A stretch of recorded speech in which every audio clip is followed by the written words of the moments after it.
Bonjour à tous et bienvenue à ce sommet atypique au féminin. Bienvenue Chloé. Merci, salut Lynn, salut tout le monde et merci Lynn pour cette invitation. Avec grand plaisir.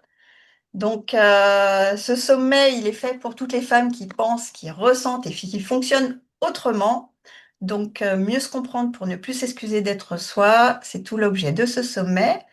Et c'est aussi pour ça que que j'accueille aujourd'hui parmi nous Chloé, qui va nous apporter son témoignage de femme atypique. Enfin, tu vas nous en parler. Voilà, donc pour ceux qui ne te connaissent pas, parce que bon, peut-être qu'ils ne te connaissent pas encore. Donc aujourd'hui, j'ai la grande joie et l'honneur d'accueillir Chloé Bloom, donc une femme particulièrement inspirante. D'ancienne salariée dans l'univers de la dermatocosmétique biologique, elle a opéré un changement de vie radical pour créer une existence alignée avec ses valeurs, sa sensibilité et sa vision du monde. Aujourd'hui, c'est une entrepreneure accomplie et à succès. Elle accompagne des milliers de femmes à travers ses programmes, ses podcasts et ses contenus profondément transformatifs. Chloé incarne une féminité assumée, une liberté intérieure rayonnante et une volonté profonde de vivre en cohérence avec qui elle est vraiment. Donc, dans cette interview, elle revient sur son évolution personnelle de la femme en quête de sens à celle qui s'assume pleinement dans sa singularité et je dirais, ajouterais même dans sa pleine féminité. Merci. Donc, bienvenue Chloé à ce sommet, Merci beaucoup Lynn. avec plaisir. Donc, la première question, bah, écoute, comme c'est le sommet atypique au féminin, la première question, ça va être, as-tu toi-même neuroatypique? Et si oui, quelle est ou quelles sont tes atypies? Alors oui, et pour le coup, moi j'ai compris ça il n'y a pas si longtemps que ça finalement, parce que tu sais, dans ton intro, tu dis que c'est un sommet pour toutes les femmes qui ont l'impression qu'elles fonctionnent pas comme les autres. Moi, j'ai jamais eu cette impression-là, j'ai plutôt toujours eu l'impression que c'était les autres qui fonctionnaient pas comme moi. Et vraiment, je trouve qu'il y a vraiment une différence dans ce ressenti-là. En tout cas, moi, j'ai toujours trouvé que j'étais normale, mais que je comprenais pas comment fonctionnaient les autres et je comprenais pas pourquoi les gens réfléchissaient comme ça et pensaient comme ça. Donc, je me suis pas vraiment posé la question, même si, tu vois, assez jeune, évidemment, voilà, il y a des évaluations, etc., des choses, des diagnostics qui sont posés d'enfants précoces, etc. Mais je me suis vraiment pas posé plus de questions que ça. Et puis, c'est en grandissant qu'en effet, il y a des... En fait, j'ai essayé d'apprendre à comprendre pourquoi je trouvais que les autres fonctionnaient pas comme moi, et pourquoi ça m'agaçait, et pourquoi il y a des choses que je voyais pas chez moi en fait. Mhm. Plus je me connaissais et me comprenais, plus je découvrais qu'en fait je fonctionnais pas comme les autres. Donc c'était un truc qui était un peu particulier. Et donc, oui, oui, ce qui a été fait comme diagnostic un peu plus tard, en fait, ce qui a été affiné, donc le HPI très jeune, mais ce qui a été affiné plus tard, c'est le THPI, voire TTHPI, en fait, qui a été affiné beaucoup plus tard, en fait, dans ces dernières années. Et l'hypersensibilité, mais ça aussi, qui est pas du tout quelque chose qui se diagnostique, mais qui est quelque chose qui est comprise, en tout cas, plus tard. Mais que je savais que j'avais toute petite. Et puis, c'est aussi des choses que je retrouve chez plusieurs membres de ma famille. Donc voilà, il y a suspicion de TSA aussi, mais en réalité, aujourd'hui, c'est pas forcément quelque chose qui m'importe forcément de savoir si je suis concernée ou pas. Je pense que depuis que j'ai compris plus le côté hypersensibilité et THPI, ça m'a éclairé sur beaucoup de choses, on va dire. Mhm. Ouais, super. Merci pour tout ce que tu nous dis là, confidence finalement sur ton parcours. Justement, si tu regardes longtemps en arrière, voilà, qu'est-ce qui, selon toi, faisait que tu te sentais en décalage ou, enfin, ou que tu comprenais pas les autres ou en tous les cas que tu sentais qu'il y avait un Mm. décalage entre eux et toi, quoi. Bah, en fait, vraiment, c'est ça qui est assez intéressant, c'est que moi, je me sentais pas en décalage, mais que j'étais très, très, très impatiente, très facilement agacée, et que surtout, je n'arrivais pas à comprendre pourquoi est-ce que, par exemple, des gens étaient plus lents que moi, ou pourquoi certaines personnes trouvaient que certains exercices, par exemple, à faire, étaient difficiles, quand moi, je trouvais ça facile, et je me disais, mince, c'est sûrement que j'ai raté quelque chose, ou que j'ai loupé quelque chose. Donc, en fait, j'ai passé mon temps à essayer de chercher euh, si j'avais pas raté quelque chose et si c'était pas moi qui avais un problème, mais sans me sentir en décalage. C'est un peu particulier, mais Ouais. c'était vraiment ça. Donc, tu vois, forcément à l'école où je m'ennuyais énormément et donc j'avais besoin d'avoir plus de travail, etc. Plus j'ai grandi, plus je me suis rendu compte aussi que j'ai développé le réflexe de faire tout le temps semblant d'être plus bête que ce que je suis. Face aux hommes, face aux femmes pour me faire des copines, face aux hommes pour les laisser penser Mm. que j'étais une nana agréable, donc syndrome de la good girl, syndrome de la bonne élève, etc. Donc ça, je l'ai fait de plus en plus. Euh, mais si tu veux, au fond, je me disais, tout le monde fonctionne comme ça, en fait. Moi, enfin, tout le monde fonctionne comme ça. À mon avis, tout le monde fait ça. Tout le Mais monde ce que fait je ça, comprends, tout le monde fait semblant, c'est ça que tu veux ouais, dire? tout le monde fait Enfin, semblant, ou sûrement. Et joue un rôle un c'est peu? ouais, tout le monde joue un rôle. J'avais vraiment du mal à comprendre aussi pourquoi il y a des choses qui sautaient pas aux yeux des gens. Moi, il y a des choses qui me sautaient vraiment aux yeux. Enfin, tu vois, c'était des phrases que j'avais beaucoup. Bah, non, c'est évident que là, c'est faux, ou là, c'est évident que la personne, elle est en train de mentir, ou c'est évident qu'elle n'est pas à la bonne place, ou c'est évident que Mm. ça va pas marcher, ou c'est évident. Donc, tout ce qui était très évident, j'avais du mal à comprendre pourquoi c'était pas évident dans Pour le les monde ou autres. chez les autres. Et ça crée beaucoup de colère, beaucoup d'agacement, beaucoup d'incompréhension, beaucoup de frustration. Mm. Euh, voilà, tu sais, en fait, c'est cette sensation que j'ai toujours eue et que j'ai encore de toute façon et que j'aurai toujours, mais aujourd'hui j'apprends à rire, d'être, comme Élodie Crépel dit parfois, d'avoir un moteur Ferrari, mais dans une bicyclette en fait, hein, clairement. Et du coup, j'ai trop de jus, trop d'énergie, je cherche partout où me brancher, mais ça marche pas. Et puis, bah, c'est pas grave. Aujourd'hui, c'est plus grave, mais ça a Oui, été aujourd'hui, source c'est de plus beaucoup de... grave. Ouais, mais ça a été source de frustration. Ouais. Mais ça, j'en ai assez rapidement, je trouve, fait un moteur en me disant, bon, bah, en fait, il faut que tout ce moulin qui tourne là-dedans et cette énergie que j'ai en trop et c'est beaucoup d'énergie, beaucoup d'intensité et cette rapidité, en fait, il faut que je la mette dans un truc. Voilà, en me disant, bah, moi, je vais en faire quelque chose, en fait. Vraiment, je me suis jamais sentie en situation de mince, je suis pas comme les autres, moi je suis à part, etc. Mm. J'ai juste eu l'impression que moi j'allais très vite et que bah, qu'il fallait que j'utilise ça, quoi, en fait, si Ouais. tu veux. Mm. Ouais, que finalement, malgré ce que tu aurais pensé, t'avançais pas au même rythme que les autres, enfin, t'avançais beaucoup plus vite que les Mais autres. sans m'en rendre compte, ouais, sans m'en Ouais. rendre compte. Et du coup, j'ai été maltraitante parfois aussi. Tu vois, par exemple, dans mon couple, pendant des années, Mm. je lui ai dit que je trouvais qu'il était trop lent, que là, c'est bizarre parce qu'il était beaucoup trop lent, qu'il n'arrivait pas à se concentrer de la même manière que moi, etc. Mm. Et c'est là où, aujourd'hui, je suis pas fière, hein, de ça, mais je me rends compte que j'ai été maltraitante, c'est qu'en fait, je comprenais pas que c'était moi, ma concentration, ou ma capacité de travail ou ma vitesse qui n'était pas sur une norme. Alors que tu vois, j'ai souvent accusé les autres du contraire. Donc Mm. voilà, c'est ça aussi qui m'a permis d'apprendre à mieux comprendre les autres et d'être moins maltraitante. Mais Ouais. c'est souvent quelque chose des comportements que j'ai eu aussi ça. Tu vois, Ouais. de pas comprendre de pas comprendre les comportements des autres. Mm. Et justement, et tu l'as compris quand en fait, enfin, alors, non, avant de parler du switch, à l'époque, du coup, dans ton corps, dans ton vécu, c'était quoi les répercussions justement de ça va pas assez vite, bon, enfin voilà, cette espèce de frustration, Mm. voilà, elle ressortait comment au niveau de ton Mm. corps, de ton comportement, Ben, alors, énormément de frustration, évidemment, mais du coup, énormément d'angoisse, beaucoup, beaucoup, beaucoup d'angoisse, parce que là, en permanence, l'impression d'être ralenti par le monde. Vraiment, et c'est une sensation que j'ai toujours aujourd'hui et sur laquelle je travaille toujours en thérapie, hein. J'ai vraiment l'impression d'être dans un monde en slow motion, de nager dans du flan tout le temps. Et du coup, j'ai l'impression que le monde n'est pas trop adapté à moi, tu vois, que le contraire. Euh, donc ça, c'est une sensation que j'avais beaucoup, ça ressortait beaucoup sous forme d'angoisse et d'impatience et de colère. Ça, c'est vraiment les trois trucs qui sont énormément, qui ressortent encore aujourd'hui, mais hmm, c'est aussi ce qui m'a incité à beaucoup travailler sur moi ensuite par la suite. C'est vraiment l'angoisse, la colère et l'impatience qui reviennent tout le temps parce que ça crée énormément de friction. Donc évidemment, je suis aussi passée par le bore-out quand j'étais salariée. Donc évidemment, le bore-out parce que tellement d'angoisse, tellement de frustration, tellement de sentiments d'impuissance, tellement d'ennui, tellement le moulin qui tourne à vide parce qu'il n'y a pas de carburant pour nourrir, il n'y a rien qui me nourrit, je tourne à vide donc ça va pas. Donc ça s'est beaucoup manifesté comme ça. Puis après, dès que j'ai réussi à trouver un filon vers l'âge de 20 ans, je dirais, un filon pour où est-ce que je peux dépenser toute l'énergie que j'ai et où est-ce que je peux mettre ma prise à 220 volts quelque part, j'ai commencé à, tu vois, j'ai commencé à prendre ces filons-là. 220 ou Donc 2000 volts, parce que je peut-être pense que 2000, mais je sais pas, moi j'ai l'impression d'être normale. Mais ouais, tu vois, mais mais oui, oui, oui et non, voilà, dans un oui, langage, oui. Adapté, ça serait peut-être 2000. Mais du coup, bah, tu vois, j'ai trouvé le sport. Puis après, je suis devenue entrepreneur. Donc ça a été aussi une immense source d'épanouissement parce qu'évidemment, je me sentais plus restreinte, enfermée, comprimée, Mm. étouffée.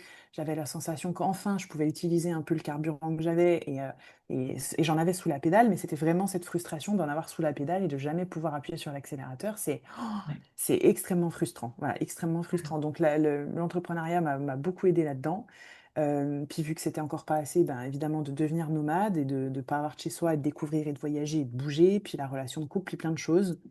Donc voilà, j'ai réussi à trouver des manières de, de canaliser mon énergie en fait pour le faire dans des choses qui m'épanouissaient. Et ça, c'est vraiment, ça a ouvert la bouteille de coca et tout va de mieux depuis, honnêtement. Bon, il n'y a pas que des bulles du coup qui sortent. Non.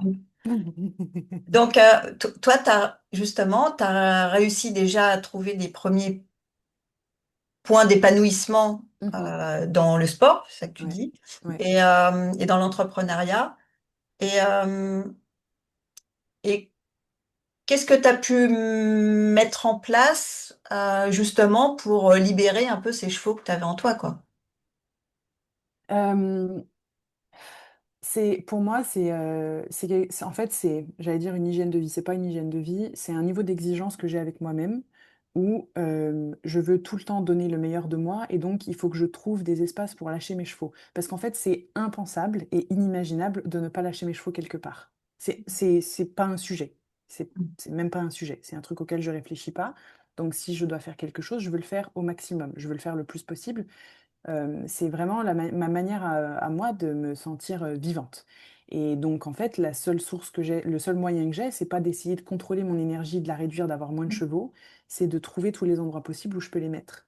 Et donc, c'est d'être extrêmement curieuse, de trouver, même dans le sport c'est large, ça peut être de trouver des pratiques corporelles dans lesquelles je vais pouvoir donner le meilleur de moi, continuer à apprendre, continuer à me perfectionner, continuer à me challenger, à me donner du défi.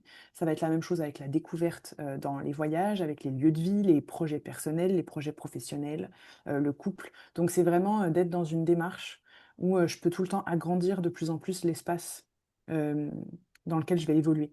C'est Mhm. vraiment comme ça que je le vis et c'est ça en fait que je mets en place, c'est ne jamais rentrer dans un espace, dans un carcan que je trouve trop petit pour moi, dans lesquels mes chevaux vont pas rentrer, de ne plus tomber dans de la suradaptation en Mhm. permanence, évidemment, de rester intègre parce qu'en fait, le manque d'intégrité, c'est même pas envisageable. C'est vraiment même pas envisageable et enfin, c'est un niveau j'ai la sensation de me travestir à un niveau, tu sais, presque d'âme, presque corporel en fait. Si je Mhm. suis Ouais, ouais, vraiment, si c'est quelque chose qui est pas aligné, il y a tout qui se ferme, c'est tout ça. qui grince à l'intérieur. Ouais, un gros mal-être, Un énorme une mal-être, mais qui est douleur même presque physique, tu vois, facile. qui est Ouais. physique, où j'ai de l'urticaire, je transpire. Enfin, Oui, ouais. voilà, c'est vraiment, on parle d'un truc qui est viscéral. C'est pas juste, ça, c'est pas très aligné. Non, non, c'est vraiment Ah, un ouais, truc ouais. vraiment Non, je physique, vois ce que quoi. tu veux dire.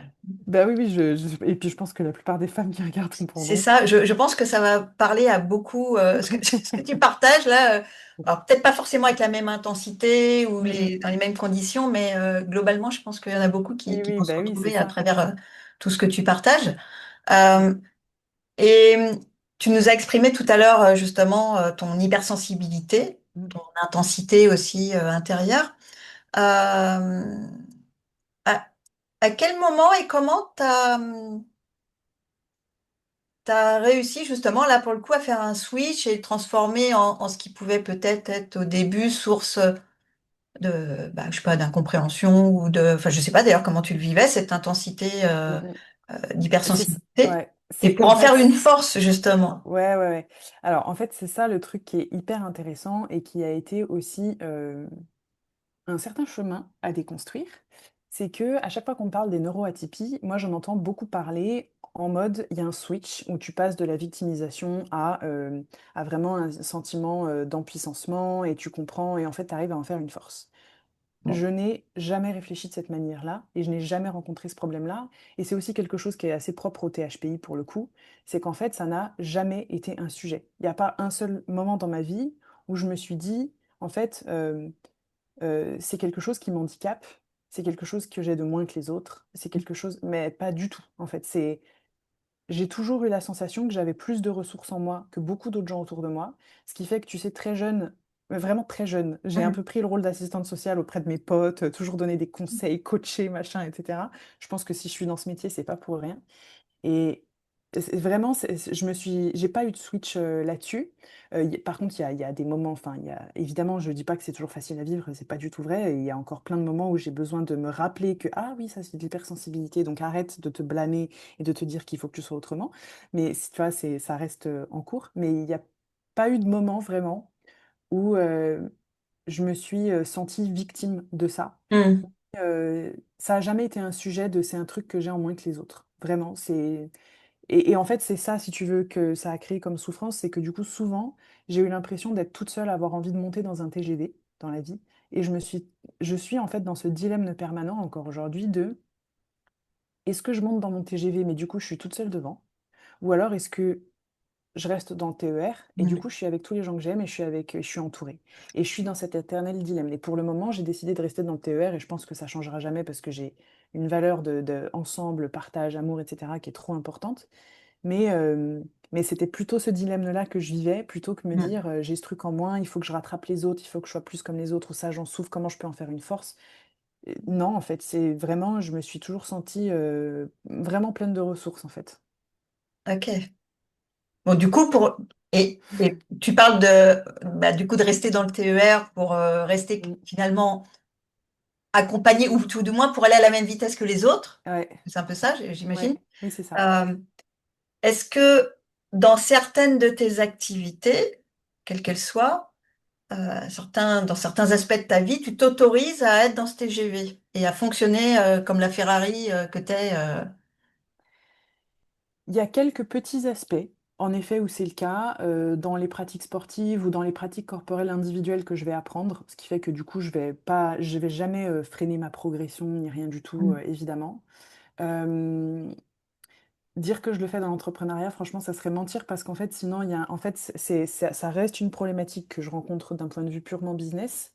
Mon évolution est trop rapide par rapport à l'évolution que mon entreprise peut suivre et aussi par rapport à l'évolution que ma communauté, de manière générale, peut suivre. Et je n'ai pas que des neuroatypiques dans ma communauté, donc il faut Oui, aussi mais que ce soit accessible pour tout le monde. hmm, Donc ça reste aussi une source de frustration. Et honnêtement, dans mon boulot, je préfère rester dans le TER.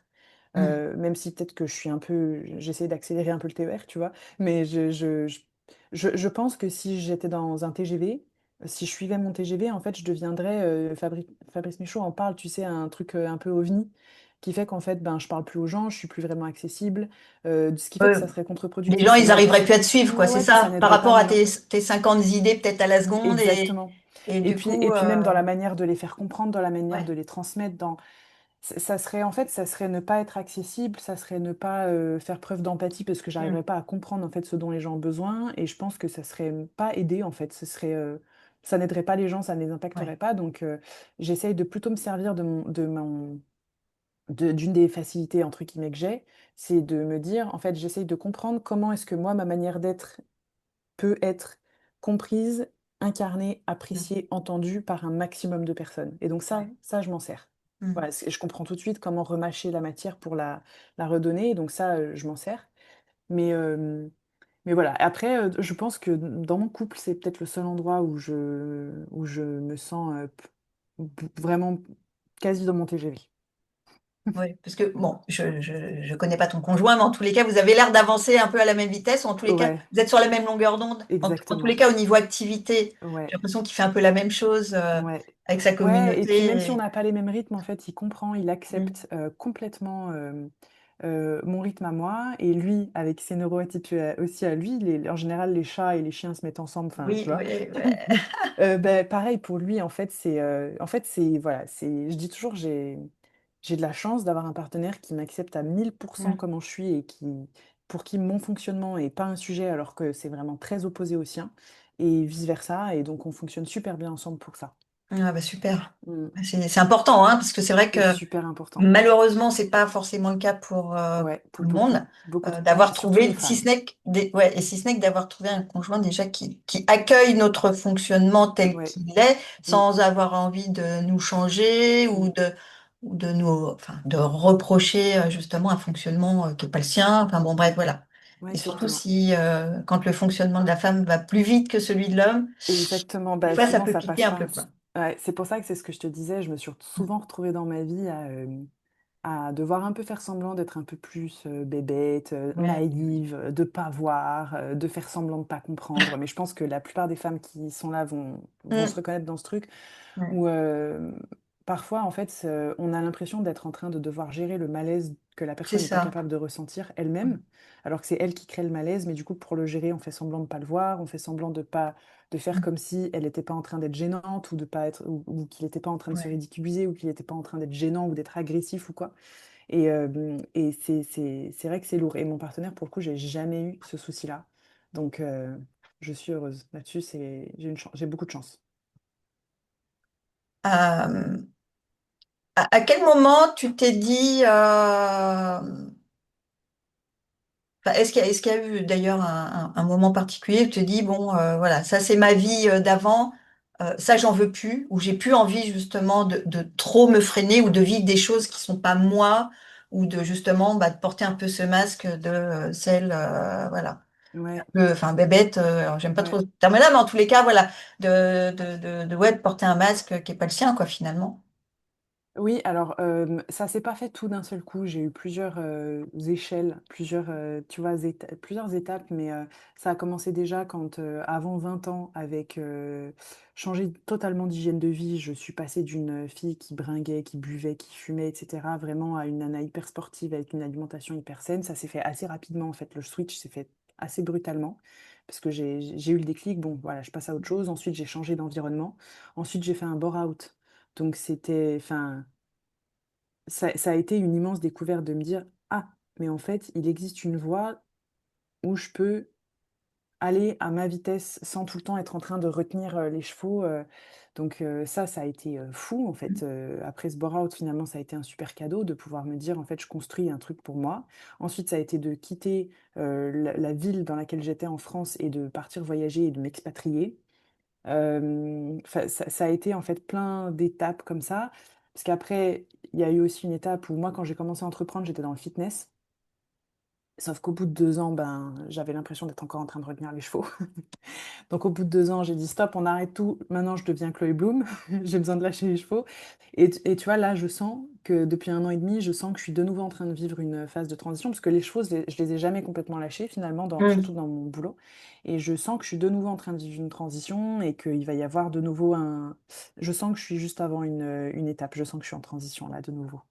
Ouais, parce que dernièrement, enfin, moi je te suis, ça fait quelques années. Alors quand je dis je te suis, je ne te suis pas assidûment, mais en Mhm. tous les cas, j'ai suivi pas mal un petit peu ton évolution. Pour la petite histoire, je t'ai vu en premier. Je te connaissais un petit peu sur les réseaux sociaux, mais sans plus. Je t'ai connu pour la première fois en assistant à l'événement AZ avec Martin Latulippe Ah en oui, 2000. Bah, c'était juste après le Covid. C'était le premier événement oui, après le Covid. oui. Ça devait être 2020, 2021, c'est 21 ou 22, 2021. je sais plus, Oui, mais voilà. Et donc je t'ai découvert, voilà, une fille j'allais dire très nature. Je crois que c'était ton premier gros événement comme ça, en tous les cas, ouais, que tu avais j'étais exprimé ce hyper jour-là. stressée.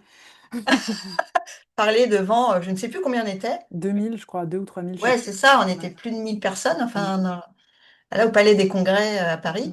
mm, Et, et, et ouais, j'ai découvert une femme hyper, euh, j'allais dire très simple, tu vois, dans sa très naturelle. Voilà, ça, je dis très mm, simple. Bon, je connaissais pas forcément toute cette complexité que tu avais en toi, peut-être, ou mhm. enfin, que tu ressentais, mais en tous les cas, voilà, et je me suis dit, waouh, mais en fait, c'est formidable à quel point elle arrive à être authentique. En tous les cas, ça donnait cet aspect-là. Tu vois, Ouais, mais le truc, c'est que tu je ne marches pieds sais nus, pas faire autrement. t'es arrivé pieds nus sur la scène. Voilà, enfin bon, voilà, en mode. Et je me suis dit, waouh, c'est trop bien. Enfin voilà, il y a eu un espèce de déclic en moi. Je me suis dit, oui, mais ça existe. Voilà, des gens qui osent être, voilà, s'affirmer tels qu'ils sont, en tous les cas, avec cette espèce d'authenticité, de naturel, une espèce de grâce. Voilà, vous avez tes vêtements très fluides. Voilà. Là, on voit pas bien parce que on voit que ta tête.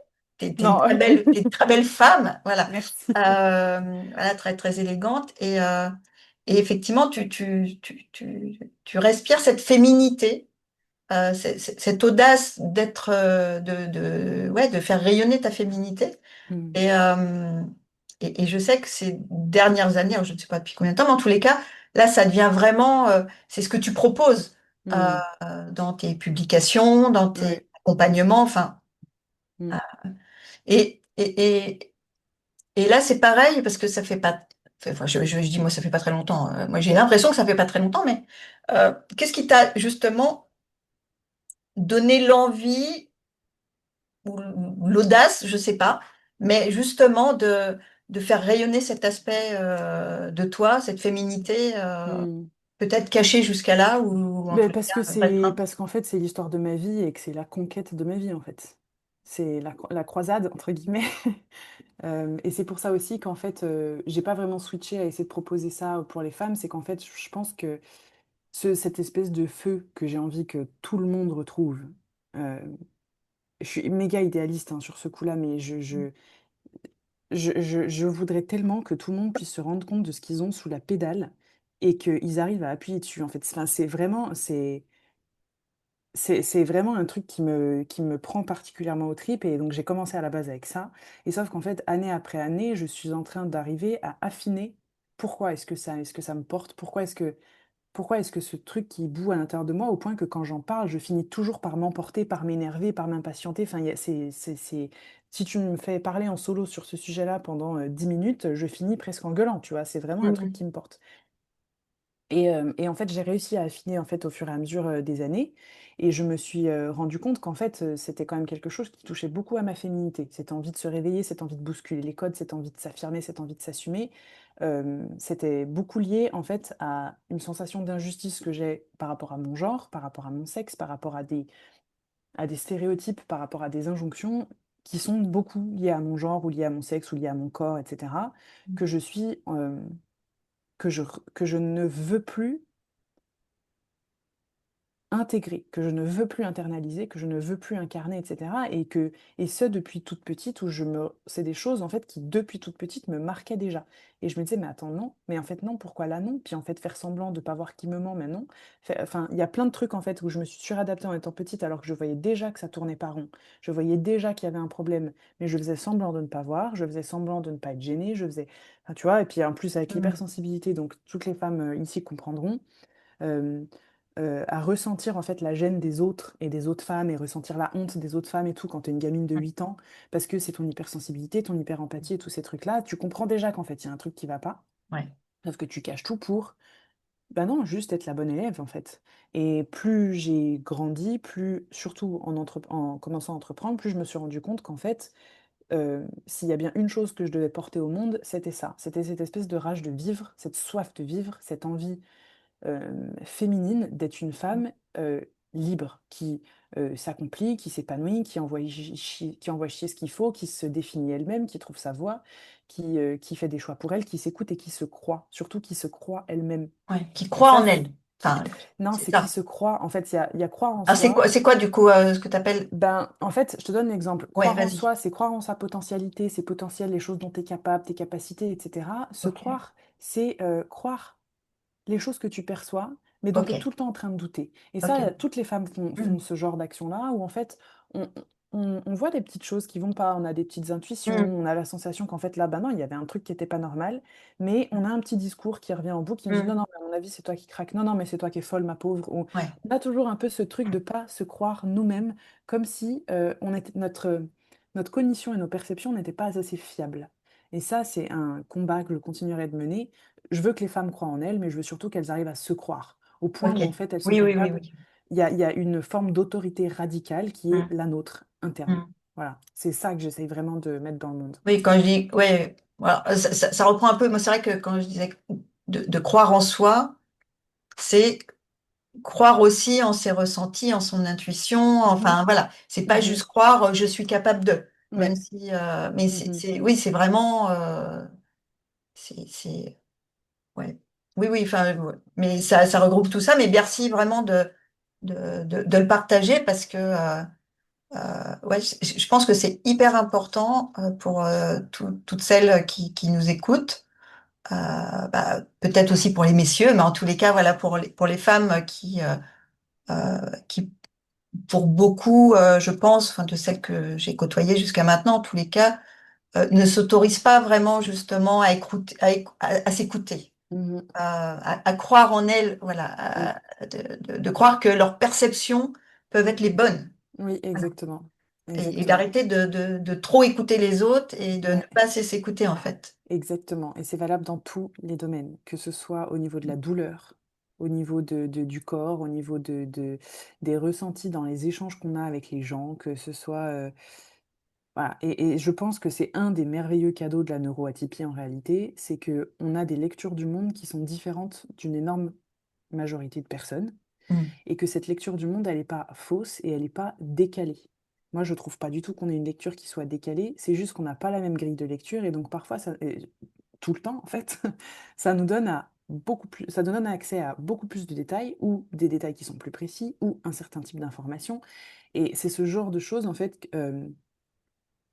qu'il faut croire en fait. Il faut apprendre à croire plutôt qu'à essayer de travailler dessus, et Mm. faire super attention aussi parce que justement quand on commence à verser dans l'univers du dev perso, travail sur soi, spiritualité, etc., faut bien se dire que la majeure partie du temps, le dev perso, la spiritualité, c'est fait pour les neurotypiques. Et donc, quand on est neuro A, on va entendre constamment des dogmes, des injonctions et des trucs qui nous disent qu'en fait, c'est à nous de travailler sur nous et qu'on a un problème parce que ce qu'on voit, c'est pas vrai, puis c'est nous qui nous faisons des idées, puis il y a ci, puis il y a ça, puis il y a ça. Alors que souvent, en tout cas, moi, je suis confrontée à ce truc-là régulièrement et avec beaucoup de femmes dans la communauté. Non, non, il y a une lucidité qu'on a qui nous permet d'avoir accès à de la justesse. Et je pense que tous les neuroatypiques sont drivés par la notion de justesse et de justice. Et je Mm. crois que c'est hyper important de suivre ça, vraiment. Mm. Ouais, tout à fait. Est-ce qu'il y a, toi, des personnes ou des pratiques ou je sais pas, ou des mots que tu as entendus qui finalement t'ont soutenu dans toute dans tout ce parcours j'allais dire, d'évolution personnelle, d'évolution pour être le plus toi-même, voilà, pour t'exprimer pleinement. Hmm. Est-ce qu'il y a ces personnes ou Alors, ouais, ces ouais, mots alors ou ces... ça va faire Voilà. complètement cheesy, comme on dit en anglais, donc ça va être, c'est sûr que ça va être un peu cucu, mais en réalité, Pas grave, vas-y. l'exposition publique, c'est sûrement ce que j'ai de plus difficile à vivre dans ma vie. En tout cas, je pense qu'il n'y a pas beaucoup de gens qui se rendent compte, mais l'exposition publique, quand on veut porter des messages, des valeurs, etc., et qu'on est une femme, c'est difficile. On est tout le temps en tête de proue, mais en plus de ça, on est exposé à plein de choses, aux jugements, aux Mhm. attaques, aux plein de trucs. Et en réalité, ce qui me donne le plus de courage, c'est l'impact que ça peut avoir sur certaines personnes, c'est-à-dire quand je vois que quelqu'un a réussi à faire de quelque chose, a réussi à faire de mes mots quelque chose de concret dans sa vie, moi je me dis ok, il faut que je continue. Et je lâche pas. Parce que tous les jours, je me pose la question quand même de est-ce qu'il faut que j'arrête? Parce que c'est difficile. À quel prix je fais ça? Mais en fait, à chaque fois que je vais avoir des mots, un mail, un DM, un commentaire, un truc sur le podcast, un retour, peu importe, Mhm. de en fait, j'ai écouté ça et j'en ai fait ça, ou j'ai acheté un truc et j'en ai fait ça, ou j'ai entendu que tu avais dit ça et j'en ai fait ça, ou que ce soit moi ou peu importe en réalité, Mhm. je me dis ok, ça sert pas à rien. Tout ce que je veux, c'est que ça soit utile et que je mette pas des coups d'épée dans l'eau. Et en fait, le fait d'entendre ça, c'est honnêtement, c'est ça qui me soutient le plus. Tu vois, je j'ai pas vraiment de mentor. Il y a plein de gens que je trouve extrêmement inspirants, des gens que je trouve vraiment experts, etc. Mais vraiment, je suis pas du tout dans une démarche, et je l'ai vraiment jamais été dans ma vie, dans un truc de j'ai un mentor et quelqu'un qui me trace la voie, etc. Parce que je me reconnais pas dans la plupart des Mhm. voies. Mhm. Donc je dis toujours, moi j'ai décidé de tracer un peu la mienne, qui est pas si différente de beaucoup de gens finalement, mais j'ai quand même la sensation de débroussailler un peu la jungle au couteau à beurre. J'y vais. Pour les gens qui ont envie Ah, je trouve ça très ben, joli, très merci, imagé. merci. Pour les gens qui ont envie de J'imagine passer, bien ils y vont. d'ailleurs. Mais voilà, donc en fait, ce qui me soutient, c'est de savoir que je suis pas seule dans ce truc-là, et que du coup, ouais, que je suis pas seule en fait. Et ça me donne vraiment la sensation de co-construire un monde qui est un peu plus logique, un peu plus juste, mais pas juste en mode il y a de la justice, mais juste en mode un peu plus logique, un monde qui fait un peu plus sens. Donc Oui. ça me permet de trouver du sens dans les Ok. choses, voilà. Et du coup, de ce que tu viens de partager, en fait, moi, ce que j'entends derrière, c'est ce côté de cette part de contribution que finalement, ce que tu proposes, dans tout ce que tu Mm. proposes d'ailleurs, tu vas nous en dire un petit peu plus, d'ailleurs, parce que tu as vraiment, alors là, pour le coup, tu es multicasquette, Alors, certaines personnes que j'ai reçues, on était sur du multipotentiel. Clairement, je pense que on doit y être, hein. Mais euh, voilà, moi, ce que j'entends, c'est finalement que euh, d'entendre ou de lire ces messages dans lequel le message, c'est comme quoi tu as contribué Mhm. par une action ou une autre à une évolution dans Ouais, la personne, à l'amener dans son chemin de, ouais, je sais pas, de compréhension d'elle-même ou d'évolution ou de mieux-être ou je sais mm, pas. ouais. Euh, c'est ce côté contribution qui, Ouais, ouais, ouais, c'est ce quelque côté part, contribution et c'est ce côté, en fait, c'est vraiment, on en revient toujours à ce truc de, c'est difficile de mettre des mots dessus parce que c'est un ressenti que j'ai dans Mm, le corps plus que des mots. C'est ce côté, en fait, de quelqu'un s'est servi de matière que j'ai donnée et et en a fait concrètement quelque chose. Donc c'est enfin, en fait, a réussi à appuyer sur la pédale, tu vois, a enfin mm, trouvé où était sa pédale et a appuyé dessus. Et à contrario, du coup, quand je vois qu'il y a des gens qui me suivent depuis des années et qui ne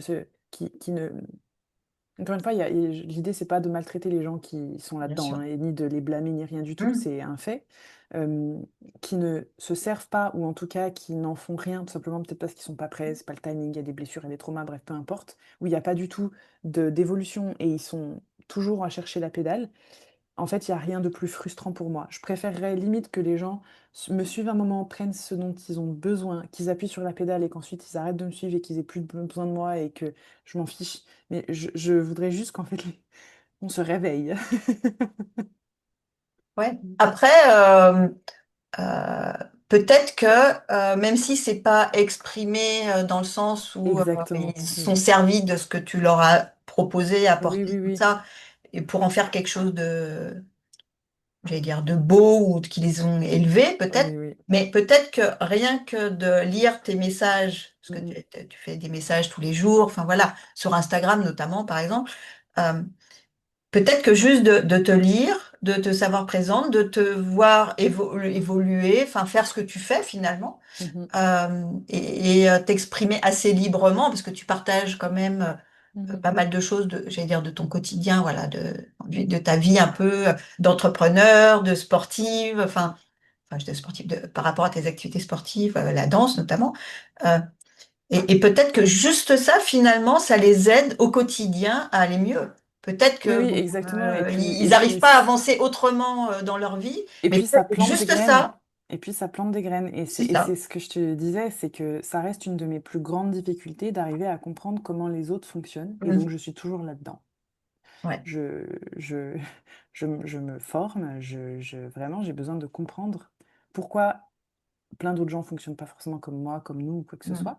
Et ça m'aide à gagner en patience. Parce que sinon, je suis impatiente et que souvent, je me dis, mais je comprends pas, mais qu'est-ce que j'ai fait de mal, mais pourquoi ils en font rien, mais pourquoi ils avancent pas plus vite, mais pourquoi. Et voilà, et en fait, non, en fait, il y a toujours des contextes à comprendre, Voilà, enfin, en tout cas, moi, je trouve que le fait de se tourner vers l'autre et d'arriver à comprendre les autres, ça permet de se sentir vraiment plus en lien avec eux, de faire preuve de beaucoup plus de compassion, de beaucoup plus d'empathie, de se comprendre soi aussi. Je trouve qu'il n'y a pas toujours beaucoup d'intérêt à juste essayer de se comprendre soi, juste soi et uniquement soi. En fait, non, c'est une démarche. Enfin, c'est ce que je dis toujours. En fait, se comprendre soi, c'est génial, mais ça doit toujours être inscrit dans une démarche de ensemble pour que ça donne vraiment du sens et que ce soit pas un truc décalé, en fait. Mm. Bah, écoute, merci pour tout ce que tu partages. Juste avant le mot de la fin, est-ce que tu peux juste nous expliquer très rapidement quelles sont Que tes je fais. différentes activités, voilà, tes différentes casquettes, parce que Ouais. c'est vraiment différentes casquettes, hein. Ouais. Alors, les 2 manières les plus simples de voir ce que je fais, c'est déjà le podcast, donc qui est gratuit, qui sort tous les jeudis, ça s'appelle La vie suffit, mais vous pouvez taper Chloé Bloom, ça se retrouve très facilement. De toute façon, il y a plein de sujets abordés. Et je propose beaucoup de programmes et de formations en ligne. Il y en a sur différentes thématiques et là, ces dernières années, j'ai vraiment voulu proposer en fait comment aller travailler sur les différents archétypes autour de la féminité. Donc aussi bien on peut aller travailler la sensualité que l'affirmation de soi, que croire en ses intuitions, que l'hypersensibilité, la créativité, etc. Bref, donc j'ai des formations en ligne, je fais des conférences de temps en temps quand je rentre en France ou ailleurs. J'ai écrit 2 livres aussi qui sont dispo à la Fnac, Amazon, etc. chez Erol. Voilà, dans l'ensemble. Puis j'ai aussi une marque d'objets sensoriels et d'objets sensuels qui s'appelle Maison la Lune. Donc, il y a des Oui, bougies, c'est du des vêtements parfum, aussi. Tu fais des des vêtements? vêtements, des futurs produits cosmétiques. Enfin, voilà, il y a plein de choses. Voilà. J'essaye de trouver plein de moyens différents pour que les femmes soient profondément en lien avec elles-mêmes. Voilà.